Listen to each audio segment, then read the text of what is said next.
सास का घूंघट पार्ट 3। अब तक हमने देखा कि देविका की हालत बहुत नाजुक है, लेकिन घर के आदमी उसे डॉक्टर के पास नहीं जाने दे रहे हैं और जोगिंदर ने घर के मेन गेट पर बहुत बड़ा ताला लगा दिया है। लेकिन देविका की सास विमला पहली बार घूंघट उठाकर समाज के बनाए नियम का उल्लंघन करती है और देविका की जान बचाने की कोशिश में जुट जाती है। मैं भी देखती हूँ मेरी बहू को डॉक्टर के पास जाने से कौन रोकता है। देखो सचिन के बापू, दरवाजे की चाबी दे दो मुझे। तुम्हारा दिमाग ठिकाने पर है, पहले सर पर पल्लू रखो और अंदर जाओ। आज तक मैंने आपका हर गलत फैसला सर झुकाकर स्वीकार कर लिया, लेकिन आज मैं आपकी एक बात नहीं सुनूंगी। मुझे मेरी बहू की किसी भी कीमत पर जान बचानी है। मुझे चाबी दे दीजिए। पिताजी, माँ ठीक बोल रही है, चाबी दे दीजिए ना, नहीं तो देविका नहीं बचेगी। देविका मरती है तो मर जाए, लेकिन यह दरवाज़ा नहीं खुलेगा। तुम सारी औरतों को इस देविका नाम की बीमारी ने पागल कर दिया है और इस बीमारी का अच्छी तरह से इलाज करना आता है मुझे। वीना बेटी, सुजाता बहू, जाओ अंदर से देविका को लेकर आओ। विमला ये बोलकर अपने पति के हाथ से चाबी छीन लेती है। तभी महेंद्र विमला का हाथ पकड़कर चाबी विमला से छीन लेता है। भाभी, घर के मर्दों से टक्कर लेकर आप अच्छा नहीं कर रही हो। ये इस घर के संस्कार नहीं है। महेंद्र की बात सुनकर कम्मू अपने पति के हाथ से चाबी छीनकर कहती है, इस घर के संस्कार क्या है हम अच्छी तरह से जान गए हैं। आज इस घर का दरवाज़ा खुलकर रहेगा और देविका डॉक्टर के पास जाकर रहेगी। भाभी, ये लो दरवाज़ा खोलो। विमला ताला खोल देती है। तभी वीना और सुजाता देविका को लेकर आ जाती हैं। घर की सारी औरतें देविका को लेकर घर से जा रही होती है कि तभी सुजाता का पति मोहन उससे कहता है, सुजाता, तुम देविका को लेकर इस घर से निकल तो रही हो, लेकिन याद रखना, अगर तुमने एक कदम भी बाहर निकाला तो वापस इस घर में मत आना। मैं देविका के साथ अस्पताल भी जाऊंगी और वापस इस घर में भी आऊंगी। देखती हूँ कौन रोकता है मुझे। देखता हूँ कैसे इस घर के अंदर कदम रखती हो और कौन तुम्हारी मदद करता है। कानून मेरी मदद करेगा और कारट के दरवाजे हर नागरिक के लिए खुले हैं। मोहन को अपनी पत्नी से इस तरह बात करता देख कल्याण वीना से कहता है, वीना, तुमने देविका का साथ देकर अच्छा नहीं किया। अगर तुम अभी भी इसके साथ गई तो अपना और मेरा रिश्ता खत्म समझना। मुझे कोई फर्क नहीं पड़ता। तुमने आज तक किया ही क्या है मेरे लिए। तुम खुद घर जमाई बनकर मेरे घर में रह रहे हो। कभी 100 रुपये की साड़ी दिलाई है मुझे। मेरे आने से पहले मेरा घर छोड़कर निकल जाना, समझे। ये बोलकर वीना और घर की सभी औरतें देविका को अपने साथ अस्पताल ले जाती है। वहाँ जाने के बाद डॉक्टर जल्दी से देविका का चेकअप करता है। चेकअप करने के बाद वो गुस्से से कहता है, ये क्या किया है तुमने? क्या हुआ डॉक्टर साहब? आपकी बहू की इतनी ज़्यादा हालत ख़राब है और उन्हें चोट भी लगी है, फिर भी आपने उन्हें हॉस्पिटल लाने में इतना लेट कर दिया। आपको 3 दिन पहले ही इन्हें हॉस्पिटल में एडमिट करवाना चाहिए था। हमसे गलती हो गई डॉक्टर साहब, लेकिन आप जल्दी कुछ करिए।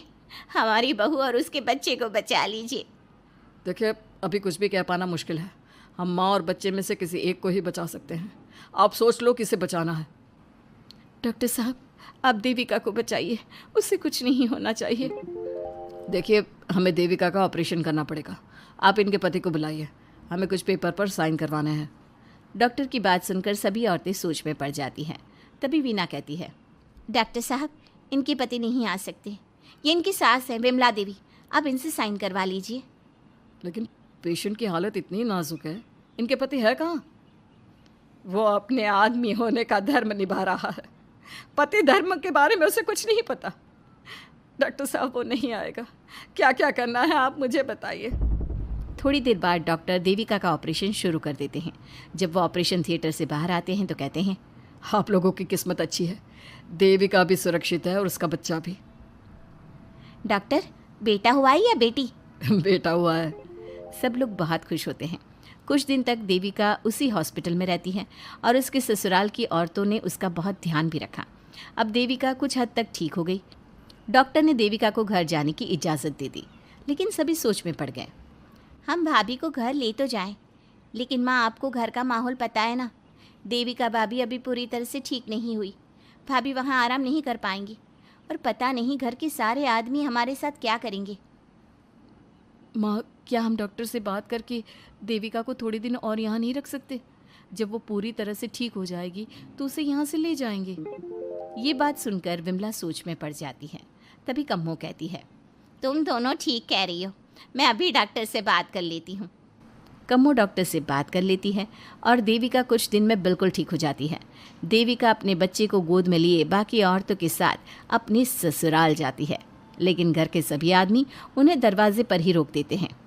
खबरदार, तुम में से कोई भी औरत अगर घर के भीतर घुसी, अगर तुम घर में कदम रखोगी तो घर अपवित्र हो जाएगा। घर हमारे कदम रखने से अपवित्र नहीं होगा, बल्कि आपकी गंदी सोच की वजह से घर क्या, अरे पूरा समाज अपवित्र हो रहा है। सुजाता, मैंने मना किया था ना घर से बाहर जाने के लिए। अब एक काम कर, जैसे यहाँ आई है वैसे ही यहाँ से सीधा अपने मायके लौट जा। क्यों जी, क्यों चली जाऊँ मैं अपने मायके? मैं जब तक चाहूँ यहाँ रह सकती हूँ। अगर आपने मुझे इस घर में आने से रोका तो मैं आपकी पुलिस में शिकायत कर दूँगी। वीना, इन सब की तरह तुम्हारा भी दिमाग खराब हो गया है। अब मैं तुम्हें बिल्कुल बर्दाश्त नहीं करूँगा। तुम्हें ऐसी सज़ा दूंगा कि तुम याद रखोगी। सज़ा बाद में देना, पहले मेरे घर से बाहर निकलो। खुद पूरी ज़िंदगी में एक घर नहीं खरीद पाए और मुझे सबक सिखाने की बात बोल रहे हो। देखो वीना, तुम इस घर की बेटी ज़रूर हो, लेकिन कल्याण इस घर में ही रहेगा। उसने बहुत कुछ किया है इस घर के लिए, लेकिन तुम अब यहाँ नहीं रह सकती। क्यों नहीं रह सकती? इस घर पर मेरा उतना ही हक है जितना सचिन का। देश के कानून ने मुझे ये हक दिया है। अगर मैं चाहूँ तो कोर्ट का सहारा लेकर इस जायदाद का आधा हिस्सा ले सकती हूँ। और हाँ कल्याण, तुमसे तलाक भी ले सकती हूँ। वीना, देविका के साथ रह रहकर तुम्हारा दिमाग भी खराब हो गया है। और कम्मो, मैंने तुमसे कितना मना किया, घर से बाहर मत जाओ, देविका की मदद मत करो, लेकिन तुमने मेरी एक नहीं सुनी। अब तुम इस घर से और मेरी ज़िंदगी से चली जाओ। ये कदम उठाकर तुमने बिल्कुल अच्छा नहीं किया। ये कदम तो मुझे उस समय उठाना चाहिए था जब मैं माँ बनने वाली थी। आपके झूठे अहंकार और गलत नियमों की वजह से मैंने अपने दो बच्चे खो दिए। अगर उस समय मैं दाई अम्मा से इलाज ना कराती और हॉस्पिटल चली जाती तो सचिन के बराबर मेरे भी 2 बेटे होते। सभी पति इस बात पर अड़े हुए थे कि वो अपनी अपनी पत्नियों को घर के अंदर नहीं आने देंगे। देविका बहुत देर तक सबकी बातें सुनती रही। फिर उसने अपने पति से कहा, सचिन, तुम्हारे घर के आदमियों की बात तो मैंने सुन ली, अब तुम बताओ तुम्हारा क्या फैसला है? देविका, मुझे माफ़ कर दो, मैं तुम्हारे लिए कुछ नहीं कर सकता, मैं मजबूर हूँ। मुझे पता था सचिन, तुम्हारा यही जवाब होगा।